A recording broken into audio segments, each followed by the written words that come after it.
Hi, today we're going to change it up a little bit and talk about some EPL stuff and officially welcome the new teams to the Premier League. So the three teams coming back, of course, Newcastle, Brighton and Huddersfield. And we're going to start off with Huddersfield because they got in off the playoff. The playoff system, playoff, yes. Of course, the playoff. They came in and they're being led by David Wagner, who is the most inexperienced of the three new managers coming up. And he's actually got some ties to the Liverpool. He does, because he was the understudy to Jurgen Klopp during his days at Borussia Dortmund. Yeah, took the youth team there.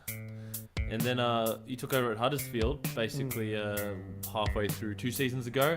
Yep. And his first full season was last season, and he got them promoted through the playoffs. So it's quite a feat. So he looks like a promising manager. Yeah, a very good start for his managerial career. So Huddersfield play at the John Smith Stadium. That's Smith's, not Smith. Also known as Kirklees Stadium, which has a capacity of 24,500. The most common name you could ever think of, John Smith. They are nicknamed Terriers. So if there's anyone that likes doggies out there. They haven't really won too much in terms of titles recently, but they actually do have 3 First Division titles. One in the 20s, and an FA Cup to their name as well. So it's not a bad effort for a team that hasn't actually been in the Premier League before. Of course, Huddersfield, along with Brighton, haven't actually been in the Premier League before. The last time they were in Div 1 was in the 70s, in the early 70s actually, 1971, 1972 season. Imagine those young fans of Huddersfield and Brighton right now. They'd be thinking this is normal, especially for the young ones that are just haven't really seen much of it and just, we're back in the Premier League. Yeah. You get these 50-years going, no, sorry. This is Don't get used to this. Yeah. It's a great story. I mean, it's another team, both Huddersfield and Brighton, teams that haven't traditionally been in the top divisions. I mean, Huddersfield's even when they were in the top division, it wasn't for too long, and they've sort of been hovering around in the other leagues. It'll be interesting to see how they fare next season. We've got them down as one of those teams that you don't know if they're going to get relegated or not at the start, but at the start of the season, Well, they always start well, the promoted sides. They tend to take that winning form into the league, and then they realise how hard it is, and they start losing. Yeah, well, they've got Crystal Palace in their first game away from home, so that'll be a very interesting game. Well, it's a chance for them to get a point at least. Yeah. I mean, Crystal Palace last season at least finished very strongly, especially their home form was pretty good, but they don't have Big Sam anymore, so there's question marks on them. So this is a big chance for Huddersfield. So the next team to join us in the Premier League is Brighton, Hove and Albion, sometimes referred to as the Hove, also known as the Seagulls. They're led by Chris Houghton, or Houghton. I'm not sure how you pronounce that one. I say Houghton, and I don't care. He's got a bit of experience with these clubs. He does. In the relegation areas of the Premier League. He's coached Well, he started off in Newcastle. Yeah, he coached Newcastle before. And he got them promoted. He got sacked immediately. For Alan Pardew, I believe it was. Yeah. Because they saw it as an upgrade. It was probably a bit harsh. It was harsh. He was doing okay at Newcastle. And then Norwich took over. Yeah. I prefer Norwich, but Norwich took over. And he was at Birmingham before that as well. But he did. He was at Birmingham. He's got his experience at sort of Championship and relegation Premier League clubs. Yeah, and he's got a bit of a trend, doesn't he? He gets his teams promoted into the Premier League. Yeah, I mean that was Newcastle promoted. He didn't get Norwich promoted, but he took over Norwich. He's got him relegated, but it's well, look, you got to give the guy a chance. He's got experience in those clubs, so I'm sure he would have learnt some lessons there. Yeah, it took him about 2 or 3 seasons to get Brighton, Hove, Albion into the Premier League, and he finally got there because he's been there since I think 2014, 15, something like that. He's been there about 2 years now. Yeah, 2 or 3 years. Yeah. Best of luck to him. So Brighton Hove play at Falmer Stadium. Also, don't know if you pronounce it Falmer. It's got an L in it. It's Falmer. Yeah, Falmer. Yeah. Slightly bigger capacity of. Don't quote me on that. I actually do not know at all. It's got a capacity of 30,750. So a bit bigger than Huddersfield, and yeah, as you can see, these clubs are not the biggest clubs It's still a decent stadium. Oh yeah, size, isn't still it? decent stadium size, but pretty good. but it's not to look down on them. Of course, we've seen small clubs do amazing things Yeah. in the Premier League, so definitely don't count these guys out. So another thing about Brighton is they're bringing a new rivalry to the Premier League with a long stint history with Crystal Palace. Yep. So we talked about it in a different video. We did, We'll chuck that up Yeah, we will. here. Basically, the two managers that The two managers in the 70s or something. yeah, I thought we- they used to play for the same team Yeah. for Tottenham, and one was captain, one was vice captain Yeah, and funnily enough, Crystal Palace is the closest team geographically to Brighton. to Brighton. So So it's kind of a derby. We don't know. call it that. We don't know if they're going to be quite as South- feisty as they used to The be. South London Brighton derby, South Brighton or derby. the Expressway. I don't know what you call it. So Brighton have even less accolades than Huddersfield, but they were runners-up in the FA Cup once. They've won the third division 3 times. They won the fourth division twice, but that's as good as it got for them. Yeah. So this is a massive achievement here for Brighton. The runners-up in the FA Cups. Yeah. Their most amazing accolade. Poignant achievement. Actually, they just missed out on missing the championship last season, so that was a They bit did, unfortunate. But they did well last season. Last season, really, it was It was out of Newcastle and yeah. Well, and Brighton and Newcastle just they ran away flew. with it. They Yeah, flew away with it. away, yeah. It was never really in doubt. There wasn't really any point where you thought either of them wouldn't get automatically promoted. Yeah. Brighton actually lost the I guess the title of the championship title last season, championship being the second division, of course, to Newcastle on the last day. I think it was a sort of a neck and neck thing. Newcastle took the Yeah. lead for a bit, then Brighton got ahead near the end, and it kind of looked like it was a lost cause, but Newcastle kept going, and they didn't make a difference in the end. They both get promoted, but they gave Newcastle a second championship. It got competitive in the end. it did get competitive. Let's be honest. Look, a trophy's a trophy. Brighton, of course, haven't been in the Premier League, or rather the first division, since the 80s, in 1982-83 season. So that's not as far back as Huddersfield, but as you can see, they've won a lot less in their history, so they got nothing to cling on to really. So this is another small club trying to find their way. Just go.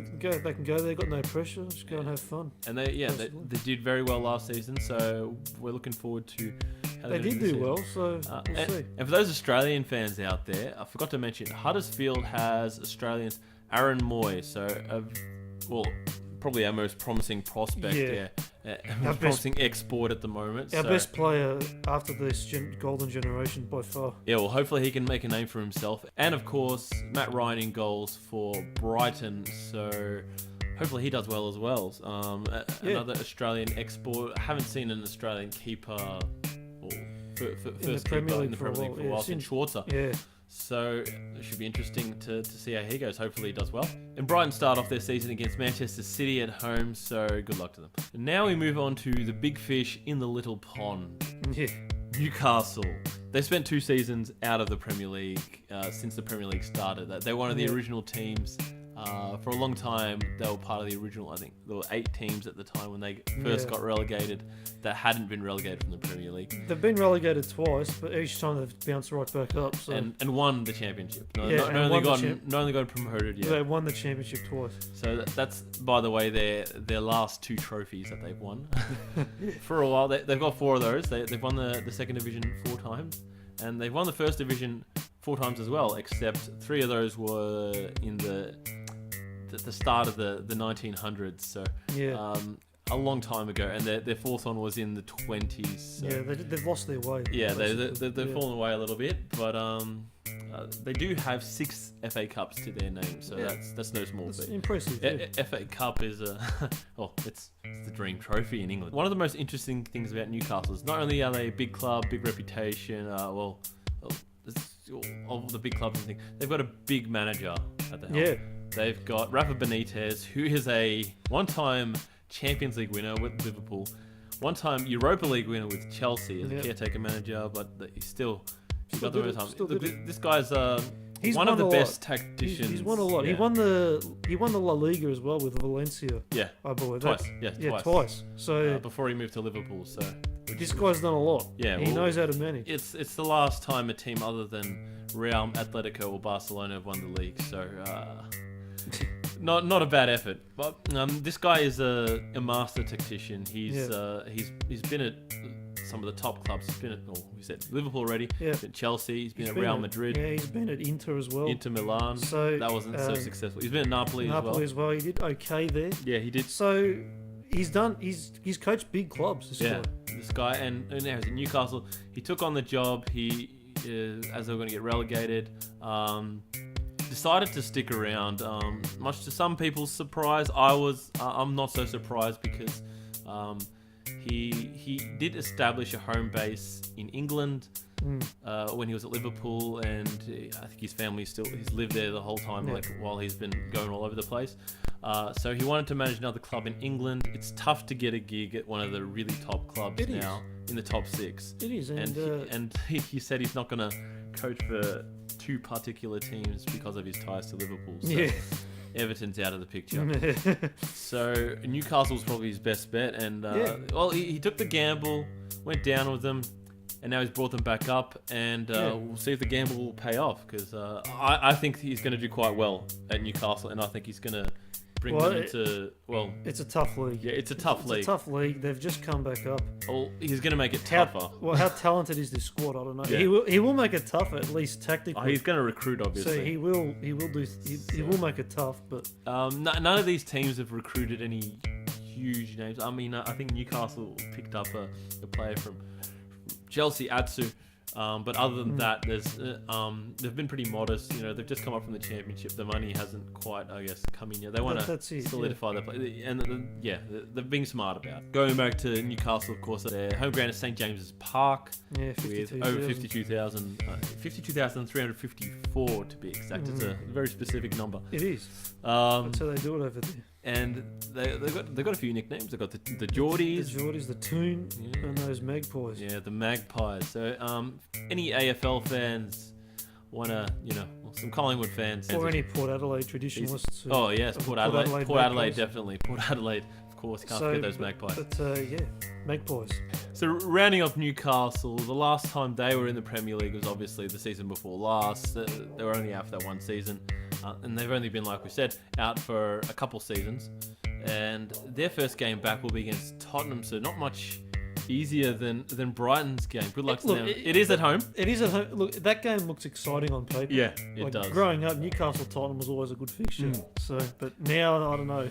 Tottenham's... it will be good. The start off. For 2 reasons. Newcastle are coming back, so they're bringing their winning mentality back into the league. And you wonder if Tottenham can follow on from last season. Yeah. So it's going to be... There's a lot of changes happened to Tottenham in the off-season. Not so much in player personnel, but they've got a new home. And so we'll see how it goes. They're at Wembley Stadium for one season. They didn't do well at Wembley last season, the games they played. But but I mean... Who knows? They've got to do better. Yeah, they've got to do better.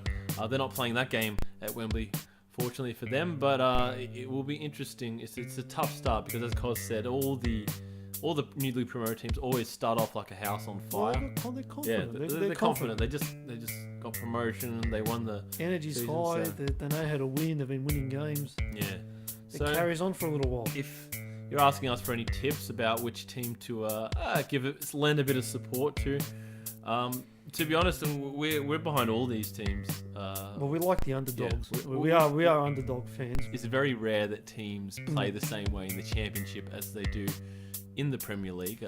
Bournemouth's the exception. Newcastle have that sort of sentimental feeling about them. And we've got Australians playing in the other 2 teams. Yeah, so of course, I've got Tyus. I love Rafa. Benitez, manager. I don't know much about David Wagner, but being apparently, one of Jurgen Klopp's best friends. I don't know this, but the question is, does he have the passion of Jurgen Klopp? Does he go crazy on the bench? I guess we'll find out. Hopefully it's rubbed off a little bit. I know that Jurgen Klopp was saying how he was a Huddersfield fan until they got promoted. So he's still got a soft spot for Huddersfield. Of course he's got a soft spot. When they're not playing them, especially when they're playing the rivals. That's our summary of the new teams. I hope you learned a little bit of something about them. The season's not far away now. We can't wait for it to start. going to be a good season. Yeah, it's going to be a good We season. say that every season, but Yeah. we're getting really excited. It's a World Cup here as well, so extra interest will be taken on players. We're going to be mixing and matching it between EPL and AFL while the AFL season's still going. Of course. So we thought we'd give it a bit of a switch for this week. Tumblr, check out that if you haven't already.